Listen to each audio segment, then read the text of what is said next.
Assalamualaikum warahmatullahi wabarakatuh. Ketemu lagi bersama Ferry Amsari dan Auriga Nusantara di Late Show. Kita memperbincangkan banyak hal soal kejadian negara kali ini. Yang unik dalam berbagai aktivitas bisnis negara, terlalu banyak teman-teman militer dan kepolisian di mana-mana. Tidak hanya di bisnis tambang, ya, sawit gitu ya, perkebunan dan lain-lain. Tetapi juga di urusan MBG gitu ya.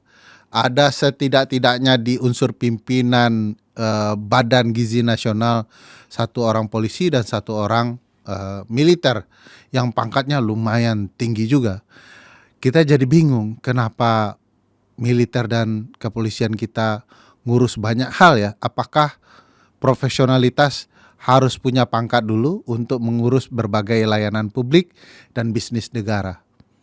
Kita tunggu perbincangan kita dengan orang-orang yang menarik ya, yang menelusuri betapa banyak di dalam berbagai isu lingkungan, tambang dan lain-lain, serta makan bergizi gratis yang kemudian melibatkan aparat penegak hukum dan lembaga pertahanan kita. Tunggu dan saksikan Auriga Nusantara dan Ferry Amsari di Late Show. Baik, kali ini kita kedatangan tamu luar biasa. Dua orang ini Ki Bagus. Mereka sekolah jauh-jauh. Hanya untuk kemudian menjadi pengkritik pemerintah dalam ruang lawak sih sebenarnya. Seni lah ya, dirimu juga main film sering kan ya. Wah, ya. Aduh, aktor juga. Kritik ya udah kurang tapi. Tenang, Ya. beliau sekolah jauh-jauh kayak di Australia, di Jerman gitu ya. Untuk kemudian jadi aktor lah. Ya. Adriano Colby. Ya, betul. Colby atau Colby sih? Kalbi tuh. Kalbi ya. Kalbi. Bacaan Arabnya Colby itu ya. Betul. Saya tahu-tahu juga lah sedikit soal itu. Ya masa nggak tahu. Terima kasih sudah. Saya terima kasih untuk diundang, benar. Ini luar biasa nih, Bapak Podcast Indonesia. Waduh. Ini kalau nggak bener nanti salahin aja nih. Waduh. Ya beneran ya, dianggap sebagai pencetus lah ya. Salah satu Ya, lumayan lah. Tapi nggak ada juga salahnya kan, penyiar iya juga. Ya. Sehingga nggak ada kesulitan lah ya untuk di awal-awal menggagas bahwa podcast juga bisa jadi media yang baik. Ya nggak ada lah, kan podcast itu kan produksinya nggak kayak zaman dulu ya. Maksudnya, kalau awal-awal tuh apa modal HP rekam di mobil gitu jalan aja. Tiba-tiba jadi benda seperti ini kan nggak ada yang tahu. Asik.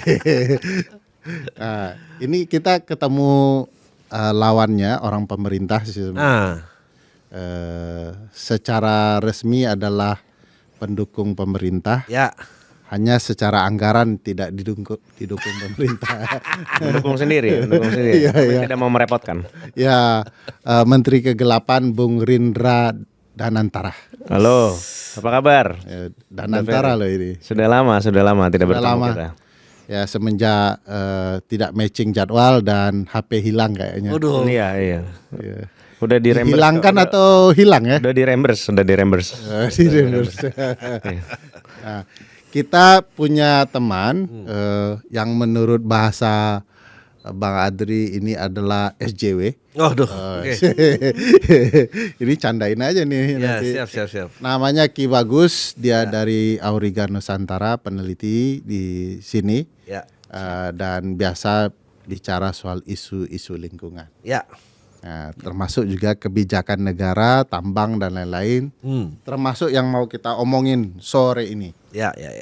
Saya mau tanya dulu nih Ya. ke Bang Adri, pemerintah kita makin cerdas atau makin bermasalah? Masalah banyak, Bang.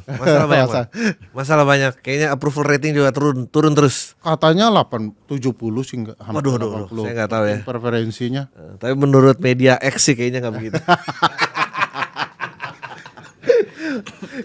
Gitu. Saya pikir anti SJW, ternyata ciri-ciri SJW adalah pakai X loh itu. Saya nggak anti, malah apa? Cuman ini aja. Oh, Nggak ada. Maksudnya saya udah di titik di mana memfollow orang yang tidak sepaham itu menjadi kesukaan saya. Karena harus keluar dari algoritma saya dan kita bisa lihat orang-orang ini yang lagi diomongin gitu. Nah, tadi soal pemerintah gimana? Banyak masalah, tidak sesuai di X. Apanya yang tidak sesuai? Bagus itu pemerintah hampir 80% loh. Iya, kan MBG pasti kasus yang ini yang paling ramai sekarang juga Pertamina kan gitu. Meskipun saya nggak yakin saya punya kredibilitas untuk menjawab ya karena watch time handphone saya 8 jam, 4 jam tuh TikTok. Jadi saya jarang baca. Ekonomi kimia dulu merah jeblok. Jadi saya benar-benar kayak apa yang diributkan tentang etanol ini saya sungguh tidak paham sebenarnya. Nggak paham ya. Tapi ya. ada yang aneh nggak kebijakan itu? Soal MBG lah misalnya. Ya. Sebegitu banyak orang yang keracunan lah ya, bahasa yang paling tepat untuk menjelaskan MBG itu. Sekitar hampir 8.000 lebih orang jadi korban. Tiba-tiba presiden hanya ngomong itu cuma 0,0017%.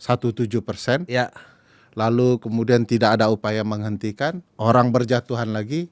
Ini konyol atau memang ini bijaksana untuk terus lanjut gitu? Kalau lanjut sih pasti dia akan lanjut ya karena kan program wajahnya dia lah. Iya. Cuma ya nggak tahu kayak saya kan nggak ngerti juga ya maksudnya kenapa diputus jadi gini. Agak hati-hati sih. Jadi gini. Menteri kegelapan ini. Jadi gini. Kita kan memilih pejabat tuh kan udah sering lah maksudnya. Saya kira dulu juga janji sebatas janji kan. Oh ternyata dieksekusi ya gitu. Saya juga kaget. Ya proses implementasi kenapa awalnya misalnya tidak punya small sample lalu jadi meluas dan segala macam dan itu benar-benar nggak mengerti gitu. Maksudnya secara ide itu baik tapi turun ke eksekusi itu kan jauh sekali. Nah, apa yang terjadi turunan itu sampai seperti ini dan kenapa tidak kembali lagi kan kita nggak bisa mengkritik lalu mereka menerima kan benar-benar juga nggak tahu lah mau gimana kita. Oh jadi apa? Ini ada poinnya harus dijawab Pak Menteri ini. Apa nih? Bagaimana? Small sample itu kan kayak piloting dulu lah. Misalnya 100 orang jadi 300 jadi 1000 gitu. Jalan dari dapur ke lokasi, dari tempat penyimpanan makanan kan harus.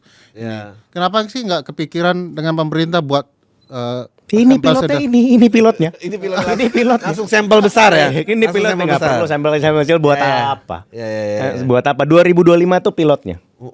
Benar. Jadi mungkin nanti kan katanya menyentuh semua lapisan ini kan, semua sekolah katanya kan. Keracunan semua. Kan enggak, kan 0,0 sekian itu dia bilang kan. Ini pasti beliau berpikir seperti yang waktu itu Stalin pernah bilang kan. Kalau mamanya waktu dulu karena kelaparan, kalau mamanya ada satu orang mati karena kelaparan itu namanya musibah. Tapi kalau mamanya ada sejumlah orang yang mati karena kelaparan, ribuan ataupun bahkan ratusan ribu yang mati karena kelaparan itu hanyalah statistik. Itu yang jadi pembelaan beliau. Statistik kawan. Kalau cuma satu coba keracunan. Musibah itu ya. Tapi kalau ini statistik kata beliau. Tapi ini pilotnya. Movement vaksin COVID kan lebih besar lagi ya sampelnya. Orang juga udah lupa kayaknya. Jadi ya sudah begitu. Jadi jangan salah ya perspektifnya. Ngapain dicoba-coba dulu, langsung praktikin aja ya. Iya, enggak ini juga lagi dicoba. Lagi dicoba. Kan kalau dulu kan vaksin kan dulu awal-awal pertama vaksin Nusantara itu loh kan yang disuntik pertama kan ada beberapa tinggi kan waktu itu kan mengatakan kalau ini supaya orang yakin vaksin Nusantara tuh benar gitu kan. Nah, tapi vaksin Nusantara tidak disebarkan juga ke warga. Nah ini bedanya. Kita tidak tahu mereka hanya disuntik vitamin aja. Gitu. Nah, tapi kan kalau sekarang dibalik, coba ke warga dulu gitu. Pemerintahnya nggak tahu makan atau enggak. Ada juga orang yang berpendapat gini, Bung Rin, karena MBG ini tidak dijalankan oleh orang-orang profesional, terlalu banyak ijonya, mungkin, gitu ya. Jadi tidak profesional. Ngapain sih sudah bisnis lingkungan hidup, tambang, bla bla bla juga bisnis MBG. Kayak nggak ada kerjaan, Bung Rin. Ya kan yang satunya kan jagain judul. Itu uangnya jauh lebih banyak kan, maksudnya supaya berimbang butuh proyek yang besar juga gitu. Kan gitu dong. Maksudnya biar menjaga kestabilan, biar fair. Keseimbangan. Yakin cuma HP yang hilang. Sementara itu dulu. Ini lagi padahal hilang kan karena lagi belain pemerintah. Iya benar. Ke teman-teman SJW inilah. Itu bisnis MBG sudah ada yang hijau coklat, ada yayasan aneh-aneh pemiliknya anggota DPR juga. Betul. Apa tidak cukup bisnis lingkungan hidup yang duitnya banyak bagi teman-teman hijau coklat anggota DPR? Sebarannya gimana sih di bisnis lingkungan dan juga di MBG, Ki? Nah, apa ya? Kalau kita lihat tren ini ya, tren selama beberapa hampir 1 tahun ya, pemerintahan Prabowo ini kayaknya pola pencetusan kebijakannya itu dari kebijakan yang ngawur, viral, baru setelah viral dicabut duluan nih. Nah ini kan nggak cuma di MBG, banyak sebenarnya yang kebijakan-kebijakan coraknya seperti itu tuh. 12% gitu ya. 12%. Tes. Oh ya benar. Melon, kan?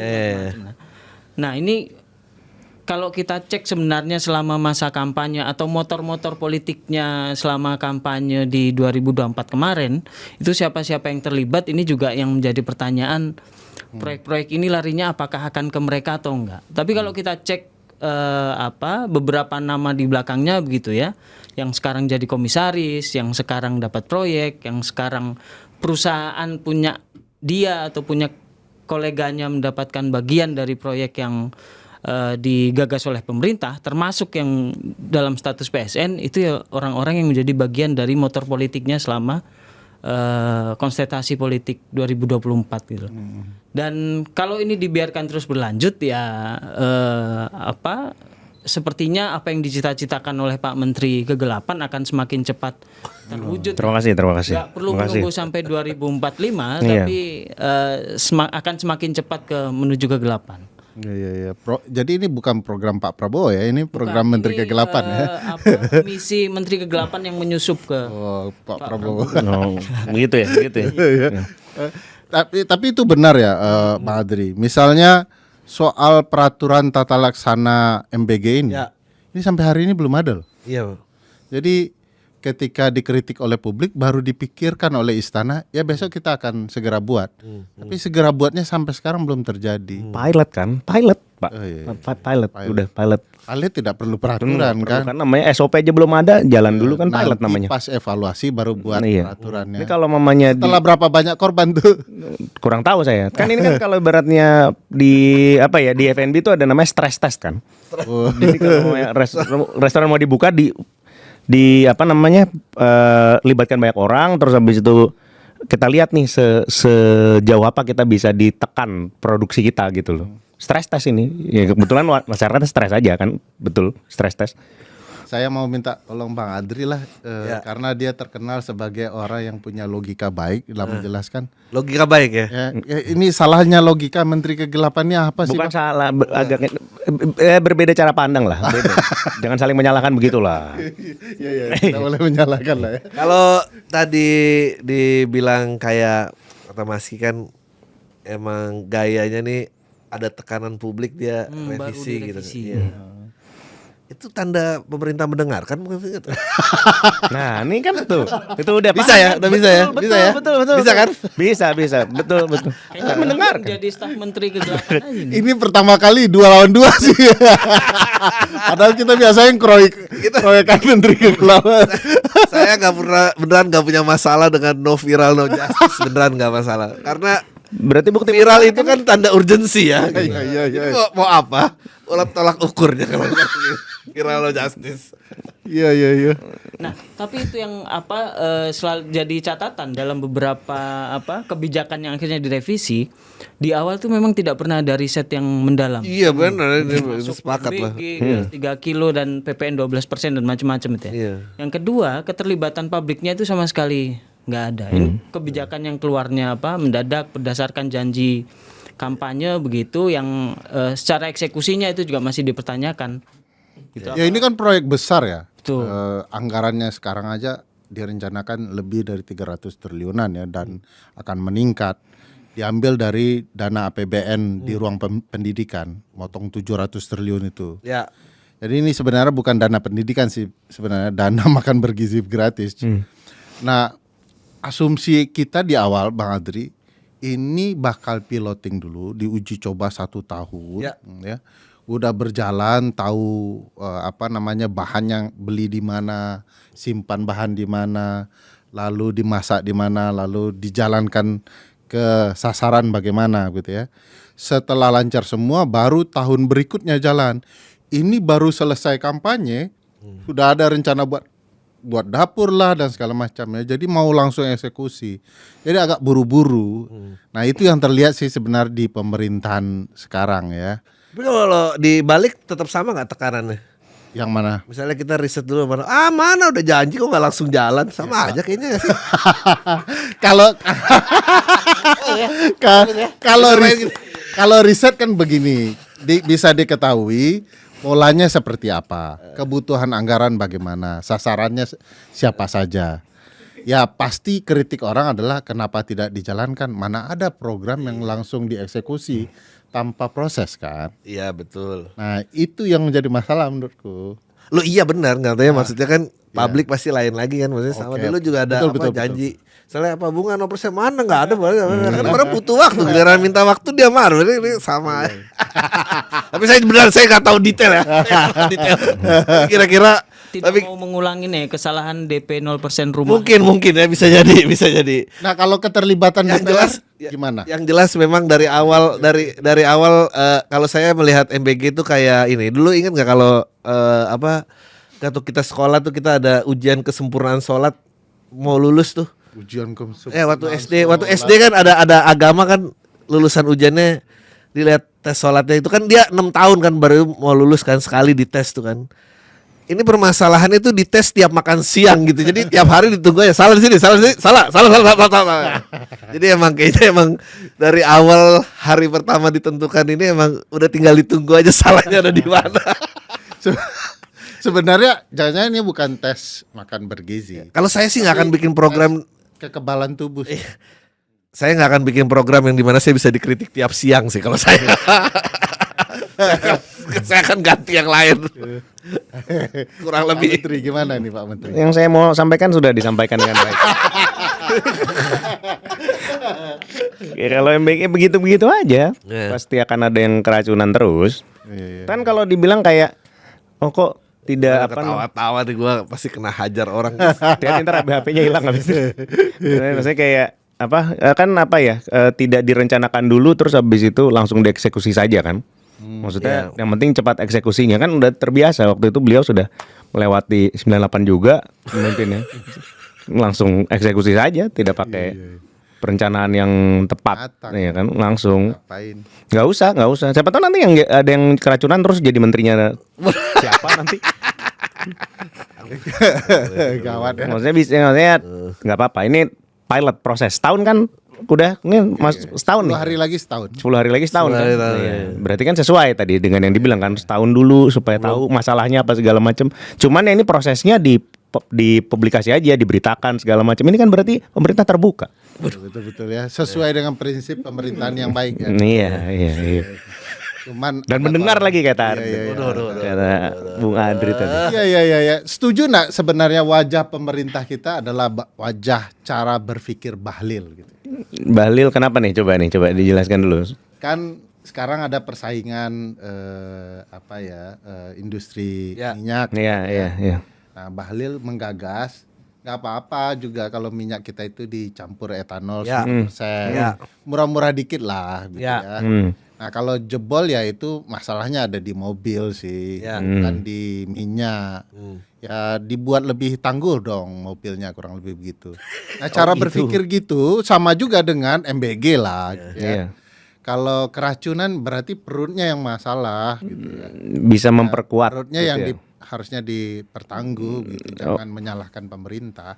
Oh, tapi kan gini, kalau kita bergeser ke Pak Bahlil ya. Iya, iya. Cara dia menyampaikan etanol itu kayaknya ini adalah pentingnya siapa yang menyampaikan sih kayaknya sih. Iya.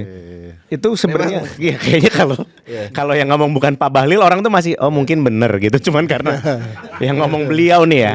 Mohon maaf nih. Orang tuh udah kalau ngomong beliau udah salah lah ini gitu kayak gitu. Jadi Padahal mungkin benar mungkin salah. Kan salahnya lebih gede aja. Iya kan? Memang kayak dari muka dan Iya, nama dari mukanya tuh nama mirip Bahlul tuh dia udah kalah banyak. Dia udah kalah banyak. Jadi apa udah juga ngomong, pasti salah ya. Lagi ngomong gitu kan kita kan mikirnya kayak nih gigi depannya mana dah gitu maksudnya. Bukan. Jadi yang kita nggak fokus ke masalahnya gitu loh. Iya. Oh etanol. Tapi orang-orang tuh yang diproteskan orang-orang tuh sebetulnya masalah kandungan etanol apa Pertamina memonopoli minyak, bisnis minyak. Dan udah pernah Itu dioplos dulu. harus disamakan dulu loh persepsinya. Kalau konsep konstitusinya pasal 33 ya, bahwa kekayaan bumi, air dan isinya termasuk minyak di dalamnya kan dikuasai oleh negara. Tapi maksudnya Abang sepakat nggak dengan itu? Apa memang kalau kan banyak orang-orang yang nebeng nih pengennya persaingan bebas aja Bang gitu, yang ini gitu. Oh, di konstitusi kita nggak gitu pahamnya. Oh iya enggak, tapi Pahamnya nanya negara mengendalikan. Dapat Abang, maksudnya pribadi. Aku setuju tapi tanpa harus merusak mobil deh. Oh iya iya. Karena itu beda Bang, itu harus karena yang protes sekarang kelompoknya jadi satu Bang. Iya. Yang menuntut persaingan bebas tuh itu harus digeser dulu tuh beda bahasan tuh.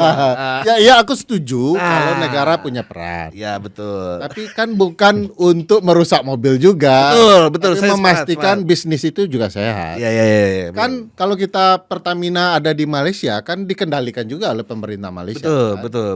Nah, cuman kan minyaknya minyak yang benar begitu. Iya. Nah, kenapa Bahlil kemudian memutuskan dengan cara ya nggak apa-apa merusak, kalau memang rusak ya salah. Katanya kalau mobil lama gitu ya jadi rusak mobil lama. Memang mobil baru juga. Mobil baru juga. Iya dong. Saya sejujurnya Nggak tahu juga sih saya belum pernah isi bensin itu.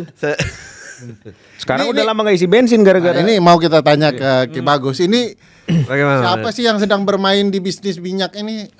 Kenapa kemudian campurannya dahsyat begitu? Etanol. Ya.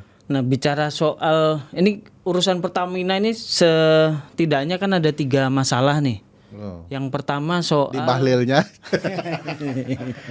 ini terlepas siapa menterinya. Oh, iya. Yang pertama beberapa waktu lalu kita punya catatan oplosan di Pertamax. Ya betul. Kemudian korupsi di impornya yang dilakukan oleh Pertamina Patraniaga. Itu yang pertama. Yang kedua, yang tadi disampaikan Uda Ferry soal bagaimana peran negara untuk menguasai dan mengelola itu juga masih perlu dipertegas lagi tuh. Karena undang-undangnya sejak 2001 ya, undang-undang migas ya. Itu Sudah bergeser ya. sudah bergeser tuh dari yang awalnya pasal 33 dikuasai oleh negara, pelan-pelan dari sektor hulu udah mulai dilepas nih satu-satu nih. Jadi swasta asing bisa sepenuhnya menguasai kilang-kilang, bukan menguasai ya, mendapatkan izin untuk mengebor di kilang-kilang minyak dari hulunya. Kemudian masuk geser ke tengah di distribusi sampai ke hilirnya. Sampai ke pengecernya langsung ke masyarakat. Nah, ini kan pangkal masalahnya, ini perdebatannya bisa panjang soal undang-undang migas dan pasal 33 undang-undang dasar. Nah, tapi yang tidak disampaikan oleh pemerintah soal etanol 10% ini. Etanol 10% ini yang diyakinkan oleh Bahlil juga waktu itu adalah ini untuk mendorong lingkungan yang lebih baik. Etanol ini dari biomasa, bukan fossil fuel. Ini dari Bahlil bilang dari singkong, dari tebu, jagung dan macam-macam. Food estate juga ini ya. Ini ujung-ujungnya adalah pembukaan lahan skala besar untuk nanam pasokan-pasokan untuk biomas ini gitu loh. Yang sudah berjalan saat ini, yang mulai digagas dari zaman SBY, MIFE, Merauke Integrated Food and Energy Estate, itu rencananya akan membuka lahan 1 juta hektar di Merauke. Dari Merauke sampai ke Mapi, jadi Merauke, Bovendigul sampai ke Mapi, itu lebih dari 1 juta hektar untuk pangan dan biomas. Untuk tebunya aja, kalau aku nggak salah ingat ya, di catatan kawan-kawan di masyarakat sipil itu untuk pembukaan lahan untuk tebu itu 633.000 hektar. Untuk sawit baru itu 200, aku lupa 200.000 atau 300.000 hektar. Belum lagi untuk komoditas-komoditas lain, termasuk untuk pangannya. Ya. Nah, jadi yang nggak disampaikan potensi deforestasi besar-besaran, pembukaan lahan, deforestasi dari etanol 10% ini. Padahal kalau biomas ini kan macamnya banyak nih. Dari yang hasilnya etanol sampai briket kayu untuk pembakaran co-firing di batu bara di PLTU. Iya. Di 2024 kemarin, Auriga itu mencatat salah satu penyumbang deforestasi terbesar di Indonesia selama 2024 itu dari industri hutan tanaman energi. Yang bungkusannya itu energi hijau, terbarukan begitu, tapi dampaknya deforestasi besar-besaran. Salah satu yang terjadi di Gorontalo. Nah, apalagi kalau itu padahal balik lagi ya, kalau di batu bara kewajibannya itu 5-10% di tiap PLTU. Bayangkan kalau etanol 10%, kemudian beberapa tahun kemudian naik lagi persentasenya seperti biodiesel gitu kan, dari B30 sampai sekarang B80 dan seterusnya. Bayangkan berapa luas lahan yang akan dibongkar, hutan yang akan dibongkar untuk memenuhi kebutuhan biomasnya. Ya, saya takjub dengan data ini. Mas, Tapi saya mau bilang, Bahlil pinter juga. Oh iya, saya baru mau bilang ya. Hebat juga Bahlil pengalihannya. Yang tidak disampaikan oleh pemerintah itu yang lebih berbahaya sebenarnya. Apa tuh? Ya ini, Itu tadi soal deforestasi di belakang itu. Soal kemasan di balik kemasan ramah lingkungan dan hijau ini apa konsekuensinya untuk lingkungan hidup gitu loh. Padahal kalau kita bicara apalagi Papua ya, Merauke, nggak cuma soal hutannya. Bagaimana masyarakat adat yang sudah ratusan ribuan tahun tinggal di situ, kemudian bagaimana biodiversitinya begitu. Ini yang luput dari apa yang disampaikan oleh pemerintah. Padahal itu yang lebih menjadi concern banyak masyarakat saat ini gitu loh. Mas, saya mau nanya dong Mas. Mau tiba-tiba memboikot podcast orang. Mas, saya mau nanya Mas. Bapak saya serius mau bertanya. Bebas. Lalu bagaimana Mas caranya mengedukasi rakyat untuk melewati sebelnya sama Bahlil untuk sadar ada konteks di belakang ya? Iya, yang lain ya. Pengalihan isunya soalnya. Emang di Pengalihan isunya dia soalnya. Iya, bukan mau menyerang personal. Iya, justru kan. Gitu. Iya, justru itu kan bagaimana. Itu jangan-jangan memang dipasang Ya yang itu menyebalkan ini supaya mengalihkan dari permasalahan sebenarnya. Nggak menarik itu yang di belakang, nggak viral, itu susah itu. Tapi kalau colek-colek gini. Iya, makanya. itu lucu juga tuh. Iya, makanya. Dan food and energy estate di Indonesia itu terutama di Merauke itu masuk sebagai statusnya proyek strategis nasional. Jadi urusan pembebasan lahan itu dapat banyak kemudahan lah. Apalagi setelah Undang-Undang Cipta Kerja gitu. Jadi pelepasan kawasan hutan itu menjadi lebih mudah. Jadi yang awalnya kawasan hutan lindung itu bisa jadi area penggunaan lain. Jadi bisa dijadikan sawit, tebu dan macam-macam. Saya ke poin Bang Adri nih. Betul. Kalau mendengar penjelasan ini, bayangkan kalau di belakang kita ada Rosan dan Bahlil. Pasti sedang pegang-pegang tangan Rosan gitu. Ini membongkar rahasia ini. Karena menurutku dampak susulannya yang akan besar ya, terutama ke binatang kita, ke masyarakat hukum adat kita, dan itu kayaknya tidak pernah dipedulikan negara kan? Tidak. Itu sepertinya udah masyarakat nomor berapa lah itu. Apalagi masyarakat adat yang nggak tahu dari tiga kandidat 2024 kemarin siapa saja yang menjanjikan percepatan undang-undang masyarakat adat kan. Sepertinya tiga-tiganya dari beberapa fraksi yang terlibat juga menyampaikan hal yang sama gitu loh.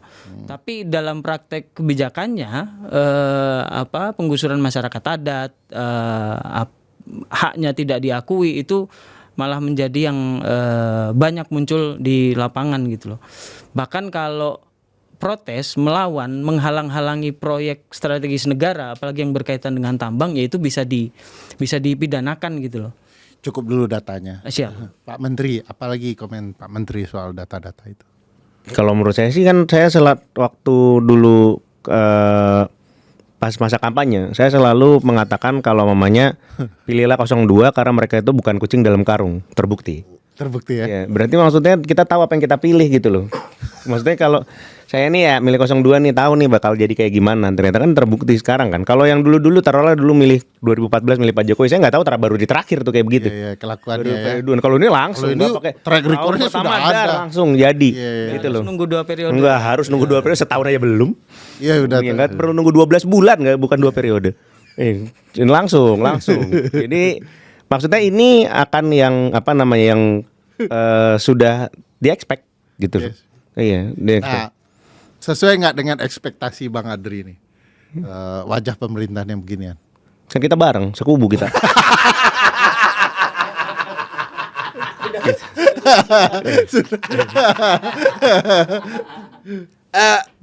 Gue kayaknya seperti mayoritas kebanyakan orang aja ya. Iya. Maksudnya ya tadi ya gitu, maksudnya kimia saya hancur gitu. Hal ini bukan hal-hal yang perlu ditanyakan kepada orang yang screen time 4 jam TikTok jadi. Tapi kan yang bahaya kan sekarang banyak ngerasa bisa ngatur negara semua. Screen time TikToknya banyak tuh juga. Tapi perlu nggak publik punya kesadaran ya, mau nonton TikTok kan publik punya hak ya untuk menyampaikan apa cara pandangnya. Nah di TikTok kan sebenarnya sangat efektif. Ya. Nah kadang yang masalah adalah informasi yang terlalu berseliweran, yang tidak datang dari kebenaran negara, versi negara. Negara abai saja. Data ini nggak ada juga di lawan negara. Kegiatan juga terus berlangsung, kerusakan alam terjadi. Nah, menurut Bang Andri peran TikTokers ya untuk kemudian menyampaikan kebenaran itu diperlukan enggak? Gini loh, saya ini sangat bermasalah ya. Jadi kita kemarin pada protes gitu dengan anggota DPR yang terutama backgroundnya selebriti karena tidak punya kompetensi. Lalu tapi kita merujuk lagi kepada KOL yang bicara sospol. Bukan ini roda-roda yang sama aja ya, maksudnya saya nggak ngerti.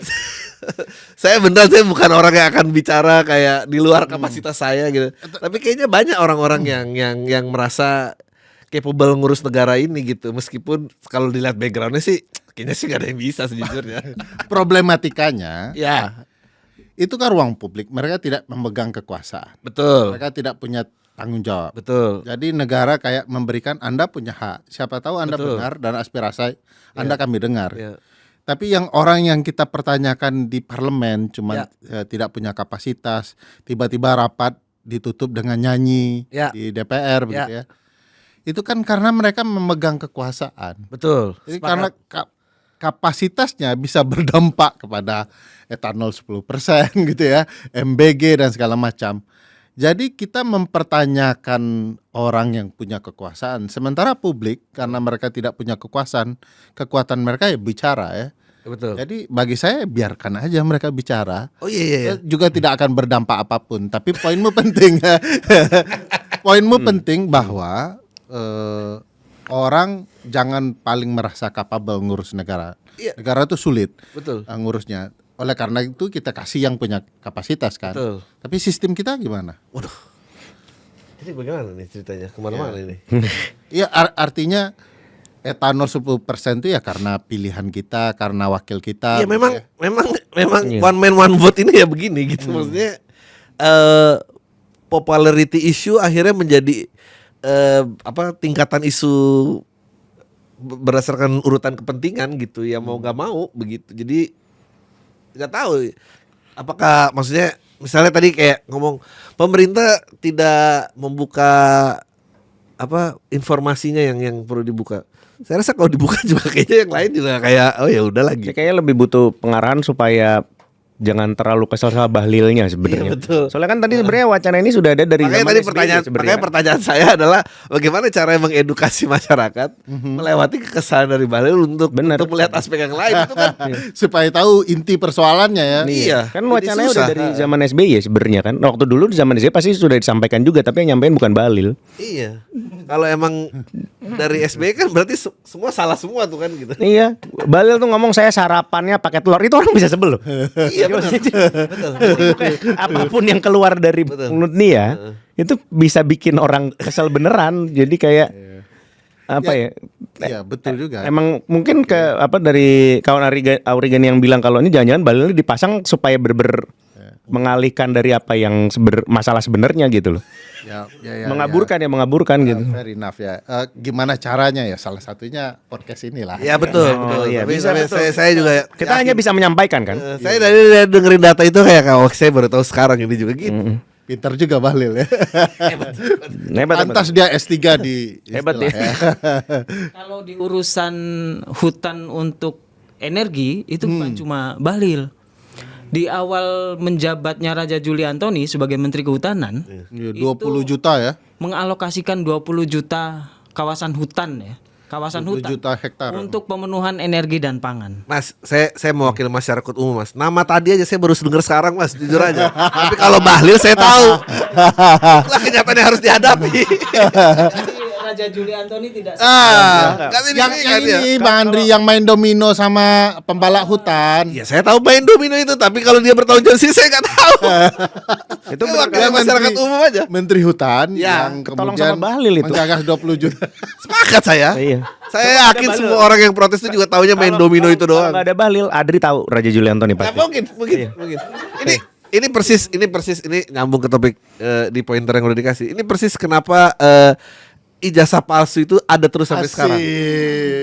Karena memang itu isu yang dipilih oleh masyarakat. Mau gimana? Anda mau dorong ini ada berapa hektar deforestasi bla bla. Enggak, itu ijazah dulu apa ya? Bagaimana kita mau? Karena sifat publik itu kan terdampak langsung baru mereka akan merasakan. Betul, Bang. Abang merasa begitu kan, Bang? Coba tanya bener-bener ada yang merasa Nggak pasti nggak terdampak. Iya, itu dia. 20 juta hektar hutan itu pasti. Enggak, maksudnya masyarakat umum nih benar-benar paham bahwa ini tuh akan merusak kita semua. Enggak ada, dia lebih merasa terdampak dengan ijazah palsu seseorang daripada itu sudah. Padahal juga tidak terdampak sebenarnya. Tapi publik sudah bicara, saya sudah katakan. Gimana? Iya betul. Itu poin bagus sekali untuk menjelaskan antara data dan kebenaran yang ada itu harus tersampaikan dan publik merasa terkait. Ini banjir Jakarta karena ini loh, gitu. Saya lupa tapi ini bener apa enggak, ini makanya bener apa enggak. Pokoknya seingat saya ya. Buku yang dibaca nggak banyak, tapi salah satunya adalah Brave New World, Aldous Huxley. Itu dia kalau nggak salah nih juga kalau nggak salah, dia bilang suatu saat kebenaran itu nggak akan matters lagi karena dia akan tenggelam di lautan sampah. Dan dia benar. Literally. Iya, benar di lautan sampah karena ada multiple kebenaran yang terjadi dan favorit orang aja kebenaran yang mana yang mau dia pick up. Oke. Kalau di 1984 kita bicara tentang supremasi negara mengatur sampai ke detail yang terkecil, hari ini menurut saya Brave New World jauh lebih valid menggambarkan kondisi kita dengan media yang sangat bebas dan semua citizen jurnalistik. Mereka akan pilih gitu. Ya kalau nikah aja harus tepuk sakinah ya. Iya, itu prestasi hebat yang dia lakukan untuk menjadi relevan. Itu salah satu perkembangan paling luar biasa menurut saya selama salah satunya terobosan itu udah lama. Iya, coba dibuat tepu anti Bahlil kan. Anti Bahlil habis. Gimana coba? Mungkin orang akan lebih tertarik ke substansi daripada ke Bahlilnya. Susah substansi itu memang. Bahlil ada selama ada Kanda Bahlil ini sulit untuk tahu ininya apa namanya duduk permasalahan. Berapa revenue stream yang dapat semua stasiun TV yang ngakuin jurnalistik itu dengan bikin ijazah palsu? Dia juga bersalah.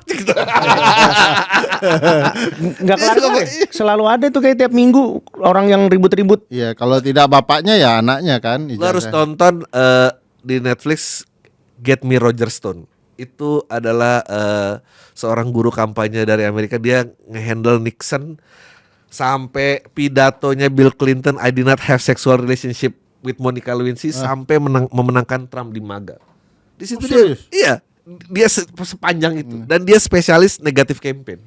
Di situ dia berpendapat bahwa mendingan diomongin jelek daripada nggak diomongin. Dan saya yakin dia berarti orang pemerintah banyak yang nonton itu. Bang Adri, berarti dia ini adalah background dari gagasan waktu Donald Trump versus Hillary ya.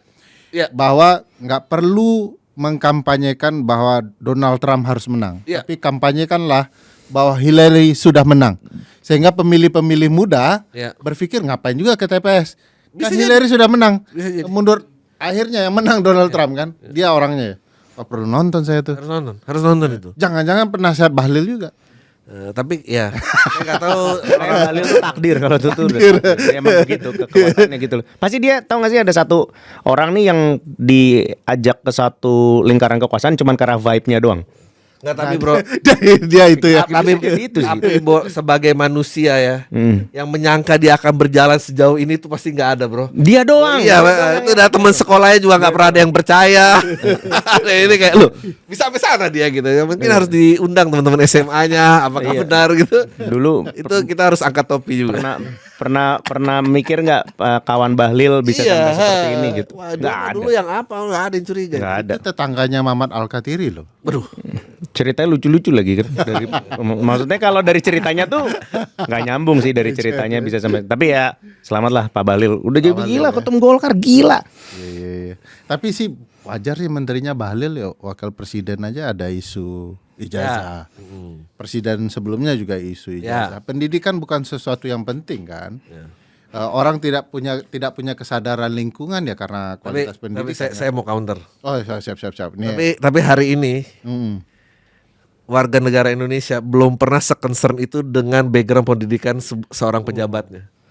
Kalau tidak karena isu itu, Tidak akan ada nggak pembicaraan. ada. Saya nggak pernah DPR tahu juga. SBY dulu sekolah di mana, saya tidak pernah tahu. Nah, Hari ini semua orang kayak, ngapain anggota DPR itu? Mungkin itu kali. iya. Niat baiknya mungkin ya. Kalau ada niat baik ya. Betul-betul positif Iya, thinking ya. Betul, ada ininya kan. Makanya tuh berkat Pak Jokowi itu berarti kan. Lagunya Kang gimana, Lidan Pak? bener kan? Terima kasih Pak Jokowi itu benar, Pak Lidan. Maksudnya dia tuh benar kata kawan Adri tadi nggak ada siapa yang dulu peduli segini pedulinya dengan Segini pedulinya nggak ada. enggak. Sampai sekarang dibahas kan, DPR juga harus punya ijazah Kalau S1 kita kan. kalau kita lihat di scope yang jauh lebih besar, pemilih kita 2029 kualitasnya akan meningkat, saya yakin. Karena dampak ini ya. Iyalah. Karena gara-gara orang tidak jelas sekolahnya ya begini negara. Iya. Maka besok harus ini ya. Iya. Itu belum pernah ada pergerakan yang jauh lebih sukses lagi dengan modal yang paling dikit. Iya. Dengan modal. Berarti Anda percaya bahwa itu palsu dong? Gini, kalau saya kan melihatnya ini juga nih balik lagi kebenaran itu populis apa emang faktual gitu. Institusi pendidikan yang terkait kan sudah bicara. Ya UGM misalnya. Atau yang Singapura apalah itu maksudnya dia sudah bicara. Tapi kalau populis berkehendak lain kan bentrok nih. Akhirnya banyak pihak yang berusaha mengkapitalisasi ini. Ya, jadi kita ini harus apa gitu. Tapi Bang Adri, kan gampang sebenarnya bagi Pak Wapres atau ayahnya. Perlihatkan sajalah ijazahnya. Enggak Bang, pengadilan enggak begitu Bang. Pengadilan itu yang lu tuduhkan lu yang harus membuktikan Bang. Enggak begitu cara bekerjanya Bang. Enggak. Itu kalau sudah ada di pengadilan soal Ya. dia pelaku kejahatan. Saya gini Bang, tapi oke kita turunin Ini kan situasi kita pejabat publik Bang. situasinya kita turunin Bang. Pada saat pasangan Anda bilang abang ini berselingkuh, yang harus membuktikan siapa Bang? Lah. Lu enggak bener kan? Lah. Apa abang yang kayak enggak saya enggak selingkuh dipercaya enggak Bang? Ya kalau tudingannya begitu tentu harus ada bukti. Betul. Ya makanya harus Ada membuktikan. indikasi. Nah ini saya kasih indikasi ya. Indikasi sederhana. Ketika kasus ini naik ke pengadilan, ya tiba-tiba KPU membuat putusan yang menyatakan KPU tidak boleh membuka akses data di pengadilan. Ya. Ini kan jadi aneh. Saya termasuk yang malas juga meributkan ijazah. Tapi kan Tidak banyak. abang juga abang tidak akan mengaku berselingkuh sampai kepergok selingkuh gitu kan Bang. Sampai enggak saya udah ada nih videonya tas. Ya, Barulah ya. kau bertekuk lutut kan. Tapi itu konteksnya akan sangat berbeda dengan Betul, saya sepakat. pejabat publik. Saya sepakat. Saya mau Bang saya datang ini sebagai komedian aja loh Bang. Bener, janganlah ditanya kebenaran di balik semua omongan yang saya ucapkan ini. Tapi ada yang menarik di omongan itu. Iya. Karena Obama kan juga pernah dituduh kurang lebih sama ya Ya. soal sertifikat lahir gitu ya. Obama langsung tunjukin tuh suruh. Tapi ini kalau point of view saya, Ya. kalau point of view saya sepakat dengan si Roger Stone. Oke. bahwa ini PR gratis buat saya. Ini PR gratis. Karena Dan saya akan bicara terus ya. Saya akan simpan.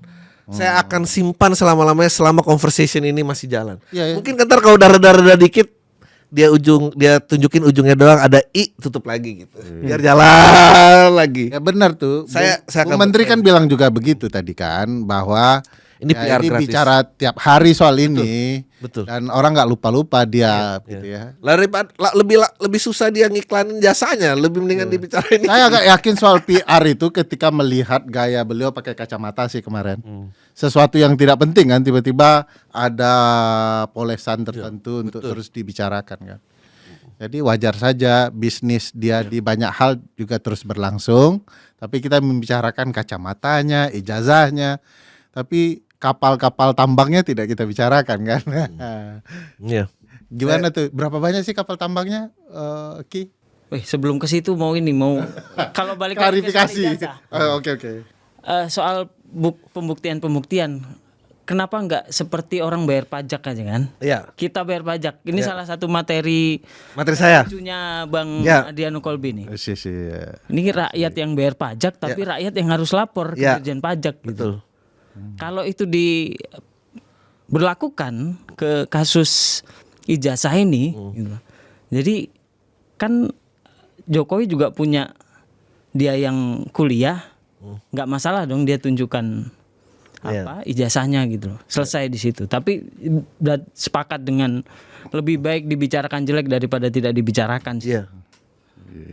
Ya, terima kasih pembelaannya. Kita dua lawan dua. Jadi tinggal Nah, kalau soal bisnis tambangnya gimana? bisnis tambangnya siapa ini? Ya keluarga yang ijazah inilah ya. Nah, sebenarnya kalau di lingkaran lingkaran dalamnya pemerintahan saat ini banyak yang berbisnis tambang, sawit, hutan dan lain-lain gitu. Dan lagi-lagi ini yang menjadi permasalahan juga di lapangan soal bagaimana regulasinya itu bisa berlaku adil terhadap industri-industri. Ya selain karena industri ekstraktif yang padat modal, tapi juga ada keterlibatan politisi-politisi di belakangnya, apalagi yang ada di barisan-barisan pendukung Prabowo saat ini gitu loh. Ada misalnya Bahlil juga nggak lepas dari dugaan keterlibatan dia di industri pertambangan di Raja Ampat misalnya.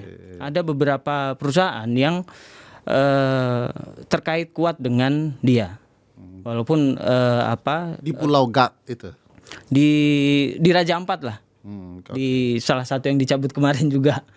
Nah, belum termasuk keluarga intinya Prabowo itu sendiri gitu loh. Adiknya yang punya lahan luas di Kalimantan Timur yang juga salah satu menjadi wilayah IKN saat ini, itu juga mendapatkan benefit yang tidak sedikit dari proyek IKN itu sendiri. Dan masih banyak Ada banyak lingkaran istana di banyak proyek ya. Betul. Saya dengar juga MBG kan yayasan-yayasan yang ada nama Garudanya itu. Betul. Korelasinya ke sana lah ya. Dan kalau kita bicara ya ini mungkin yang nggak ditutup-tutupin, beda dengan urusan etanol dan deforestasi tadi ya. Ini yang nggak ditutup-tutupin di pemerintahnya Prabowo ya, pemberian jabatan terhadap militer aktif gitu loh di jabatan-jabatan sipil. Yang ini mulai dari MBG, kemudian Seskap, terus Bulog sempat. Bulog juga, Kemenhub ada juga. Dan ya ini juga menjadi catatan tersendiri gitu loh. Apakah kita akan kembali ke era difungsi militer seperti zaman dulu, yang kalau sekarang katanya bukan difungsi lagi tapi multifungsi. Multifungsi kata Pak Agus Panglima. Nah, betul. Apalagi tadi disinggung sama Pak Menteri soal persaingan hijau dan coklat, ini juga menjadi menjadi masalah juga buat kinerja profesionalitas dua institusi lembaga ini gitu loh. Karena misalnya kalau di industri tambang dan sawit lah, pertarungan hijau coklat bukan hal yang baru gitu loh. Di Kalimantan Selatan pernah ada konflik antara konsesi sawit dan konsesi tambang itu yang satu di baking hijau, yang satu di baking coklat gitu. Jadi ya kepentingan bisnisnya juga masih belum hilang sepenuhnya setelah reformasi sampai sekarang. Ke masyarakat sipil termasuk Kontras misalnya, Lokataru dan lain-lain mendorong reformasi sektor keamanan misalnya, mengembalikan fungsi-fungsi tentara dan polisi ke fungsi-fungsi seharusnya. Tapi yang faktanya saat ini malah dikasih jabatan-jabatan sipil, masih dikasih wewenang dengan berbagai alasan yang tidak masuk akal gitu loh. Padahal katanya MBG misalnya, MBG ya udah diserahkan ke militer-militer aktif karena mereka punya pengalaman menyiapkan makanan untuk ratusan prajurit gitu, ribuan prajurit. Tapi masa anak-anak kecil, anak sekolah begitu diperlakukan sama dengan prajurit gitu. Itu kan bukan hal yang bisa dibandingkan gitu loh. Gimana tuh Bung Men? Bagus nggak nih program hijau-hijau ini? Hijau? Iya. Menurut saya sih ya tetap lanjutkan saja. Kan sesuai kan saya ini diundang sebagai Menteri Kegelapan kan. Maksudnya tujuannya udah berkali-kali saya jelaskan. Iya. Kalau memang kayak begini yang saya memang begini gitu loh. Dan maksudnya kan kalau kan toh kan sekarang coklat itu kan masih, kita harus akuin lah, coklat itu di petinggi-petingginya masih ODGJ lah, itu orang dalam genggaman Jokowi. Maksudnya harus diakuin juga, maksudnya dinamika selama dinamika itu masih ada, ya pastinya begini, tidak akan, bukan masalah bagus atau enggak, apakah yang dibahas itu akan berlanjut atau enggak, saya rasanya akan tetap berlanjut, nggak akan kemana-mana. Dianggap tidak profesional, Bung Rin. Tidak profesional sama siapa dulu? Sama siapa dulu? Kalau militer kan urusannya perang, pertahanan gitu ya. Ngapain ngurus makanan, tambang, hutan, bla bla bla. Ya saya rasa itu memang kembali lagi waktu itu yang sudah pernah dibahas dengan Bang Ujang juga waktu itu loh. Jadi maksudnya sekarang ini kan yang jadi seperti, ya kita tahu lah seberapa orang sipil itu pengen jadi militer kan dengan yang pakai seragam loreng-loreng itulah, ormator itu. Iya. Iya. Nah, kenapa juga sekarang juga nggak semakin di ini aja, di embrace aja. Ya, maksudnya yang sipil yang militeris, nah sekarang ini adalah militer yang sipilis kan begitu kan, Puri? Kayak gitu aja maksudnya di embrace aja, di embrace begini keadaannya. Begini keadaannya, bukan masalah profesional tidak profesional. Yang penting kita harus lebih baik mempersiapkan diri kita terhadap sesuatu yang tidak bisa kita kontrol.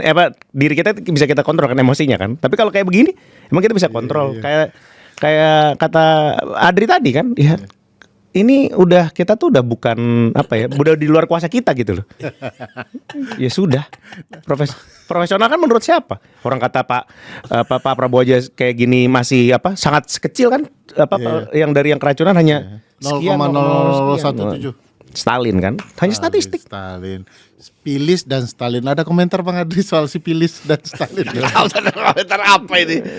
Ya, benar-benar salut lah. Ya, nikmati saja kawan. Nikmati aja. Benar. Tapi itu kan gagasan sesuatu yang menurutku nggak logis ya. Dan itu terjadi. Nah, kalangan terdidik kan sebenarnya bisa melihat ada banyak kejanggalan soal ini. Dan salah satu kelompok yang menurutku menarik di masyarakat sipil adalah teman-teman komika. Mereka mengkritik sesuatu yang menurutku jernih gitu ya. Walaupun konsepnya tertawaan gitu. Tapi yang begini-beginian bagiku nyata sekali dan itu melanggar logika gitu. Nah, dirimu kan sering tuh ngomong itu nggak logis ini. Di titik ini dirimu merasakan nggak sesuatu yang tidak logis? Nah, bagus. Ayo kita dengar. Kalau ini nantinya jangan ke saya karena saya itu satu alma mater sama Bahlil. Gila. Ditanya juga salah nanya ke gua karena gua bukan di barisan komika yang mengkritik itu. Salah ya. Iya. Iya gimana? Iya. Saya orang yang percaya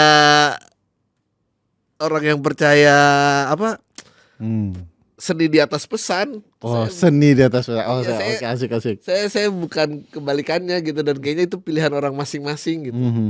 Kalau saya mah sadar betul kayaknya kompetensi untuk bicara data dan ini kayaknya saya jauh gitu, diserahkan yang merasa banyak baca aja nggak apa-apa.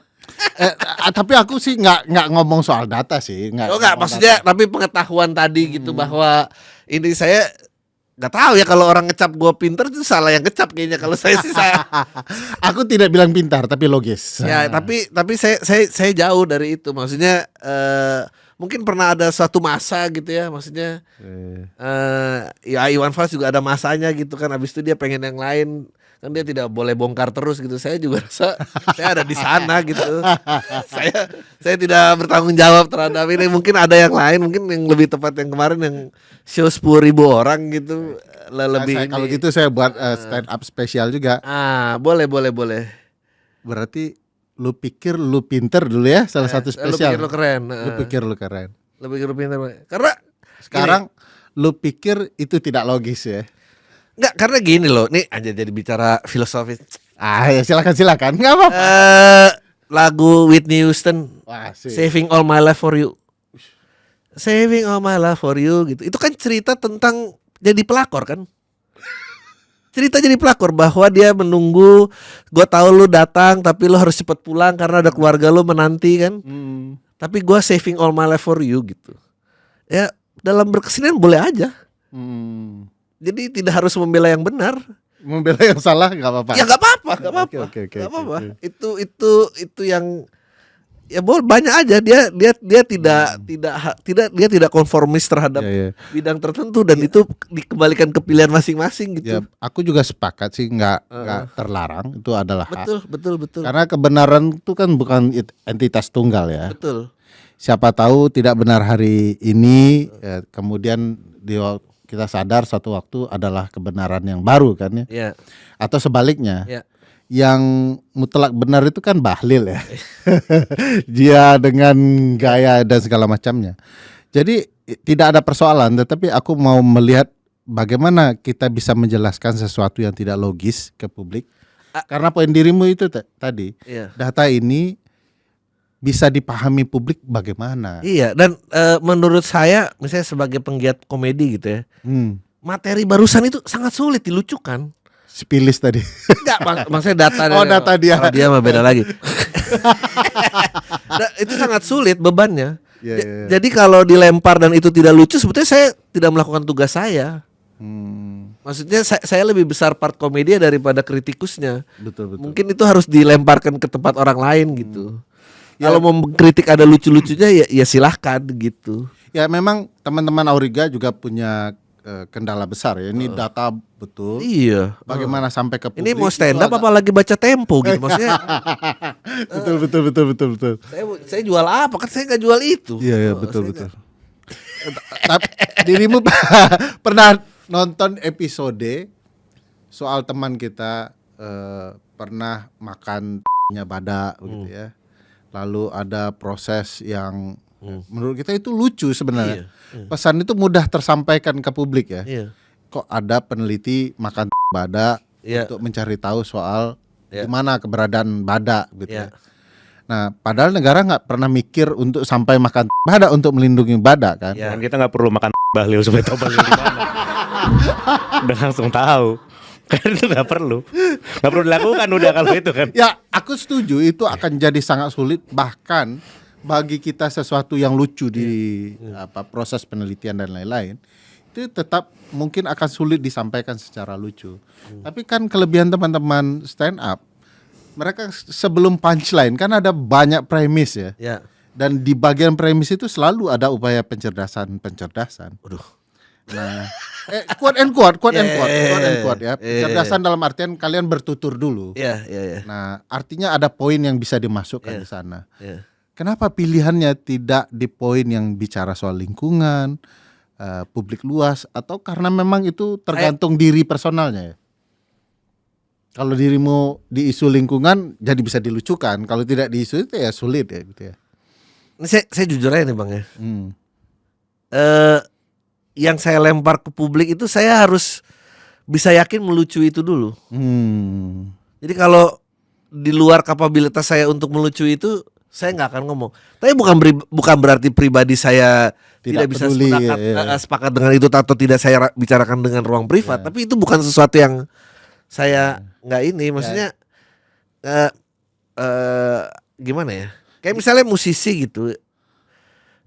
Ya pasti dia beda-beda. Tapi ada orang, saya yang suka yang emang musiknya didengar enak dulu. Iya, saya enak dulu ngapain rumit-rumit gitu ya. Iya, maksudnya. Ya, aku dapat poinmu. Nggak ada yang denger 2019 ganti presiden di tahun 2025 kan, maksudnya karena muatan pesannya terlalu banyak, itu sebagai musik kurang enak itu. Ngapain ngomong apa sih rumus kimianya etanol daripada orang jadi bingung, lebih bagus ngomong bahlilnya kan? Iya betul. Jadi kebenaran ada di mana, hiburan ada di mana, dan syukur-syukur kalau ada penggiatnya bisa selaras gitu, hiburan dan kebenaran ya silahkan aja. Iya. Tapi sebetulnya itu sangat berat, sangat berat. Betul berat. Makanya kita ajak dirimu dan Bung Rin. Iya, Karena makanya kalau saya nggak di situ Ki bagus saja susah kita menceritakan. Aku di sini sedang tidak berkesenian, ini beneran. Beneran iya. pemerintah aku. Oh iya, sorry itu salah. Terima kasih. Tolong Pak Andri juga cabut tuh. Beliau betul-betul mewakili. Makanya kan tadi saya bilang kalau dia beda lagi, saya nggak tahu. Beliau memang betul-betul murni menteri yang memperjuangkan pemerintah tanpa APBN sama sekali. Luar biasa ya. Iya. Korban efisiensi. Korban efisiensi. Apa yang mau diefisiensi? Saya nggak mungkin jadi korban efisiensi, orang nggak ada banggaran. Orang nggak ada anggarannya. Tapi oke, tadi dengan berbagai sudut pandang dan data-data yang menarik. Tapi kalau harapannya ya, kalau bicara harapan kan boleh ya. Boleh. Ke Ki Bagus saja dulu ya. Harapan ke pemerintah, baik Pak Bahlil, Pak Prabowo ya, soal kebijakan negara terkait lingkungan, terkait publik, apa sih sebelum kita sampai 10 hari lagi 1 tahun nih? 10 hari lagi. Apa ya? Sebenarnya tidak terlalu banyak berharap. Tidak terlalu berharap. Kecewa total nih kayaknya. Dia jauh lebih skeptis daripada saya ini. Ya tidak berharap bukan berarti tidak mengambil langkah apapun gitu. Misalnya di food estate di Merauke tadi yang menjadi bagian dari proyek strategis nasional, kawan-kawan juga melakukan gugatan terhadap Undang-Undang Cipta Kerja yang mengatur soal PSN-nya.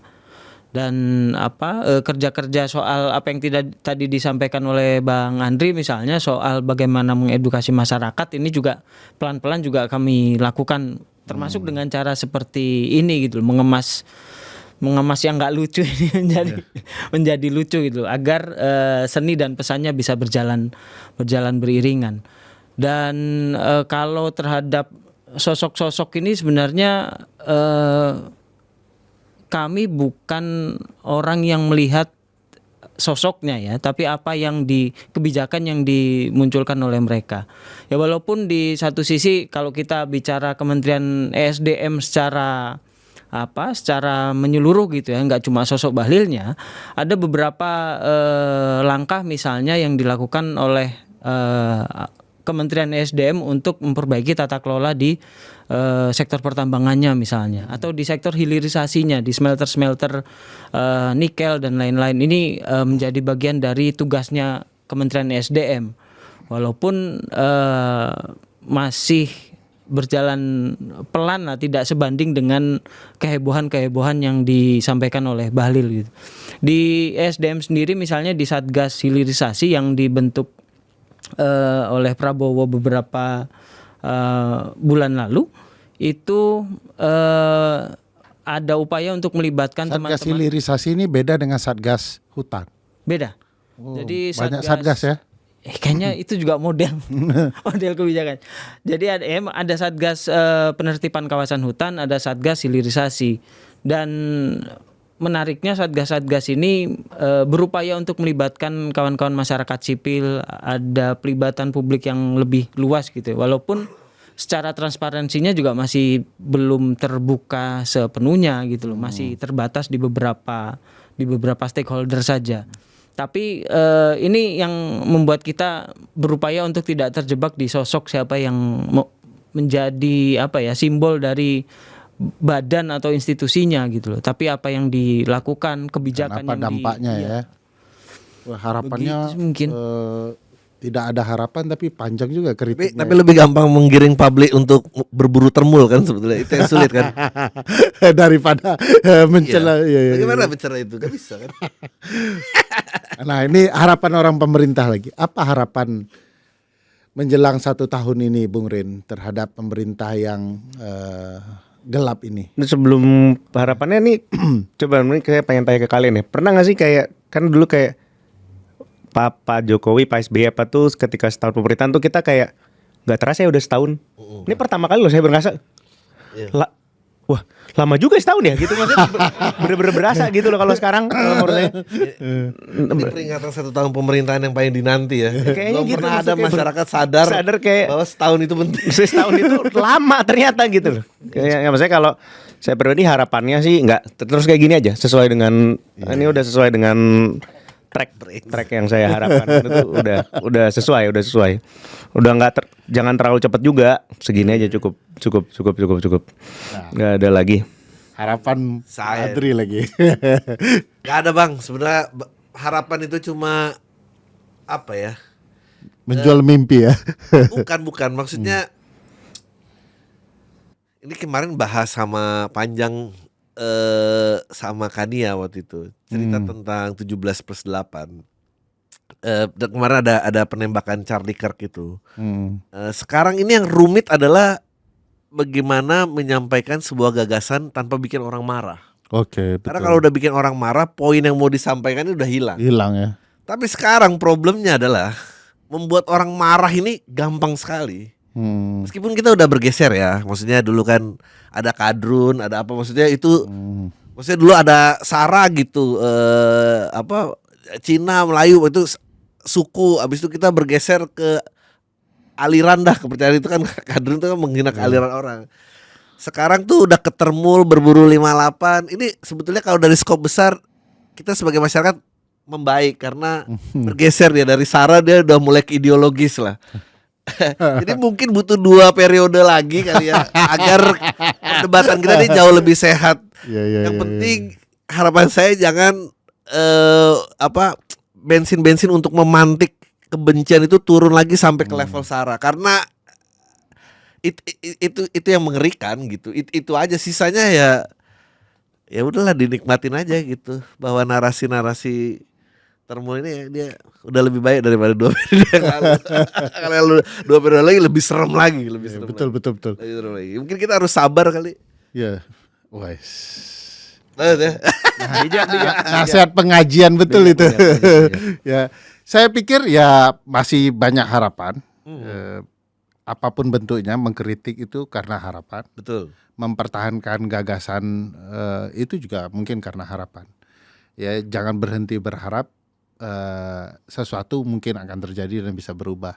Yang penting saling mendengarkan. Dan poin Adri menarik, sulit kalau sudah amarah kita mampu mendengarkan. Waktu penjarahan anggota DPR itu kan kita kebelah dua kan, maksudnya ada orang-orang yang merasa mau bergembira, dia seperti kematian Charlie Kirk gitu, ada orang yang sangat bergembira dia mati gitu, dan itu dipancing sampai ke level primalnya kita.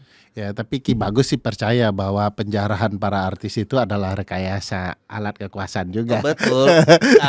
Enggak, saya enggak ini, tapi betulnya bahwa ada banyak publik yang merasa amarahnya itu terwakilkan. Itu kan juga isu yang beda. Biasanya kita dipantik sampai ke level binatang gitu, dan itu mengerikan sebetulnya. Ya, Bu, kalau pelakunya sudah pasti salah, tapi pembenaran terhadap tindakan mereka di kepala kita pun sendiri adalah kesalahan juga kan. Iya. Nah itu aja kalau nyampein itu ntar tiba-tiba cair pasti nih 150. Sekarang susah bang, mending diem aja udah. Mau punya harapan juga pasti dia emang jilat aja. Repot emang semua ini. Tapi ya itulah, apapun terjadi, saya senang kita bisa bicara banyak hal, mendiskusikannya, dan mudah-mudahan ada manfaatnya. Minimal publik sekarang sambil menonton Bang Adri dan Bung Rin, orang dapat data dan informasi soal kebenaran lain. Tidak kebenaran mutlak, tapi kebenaran lain yang mungkin bisa kita diskusikan. Terima kasih. Terima kasih. Assalamualaikum. Selamat malam. Salam.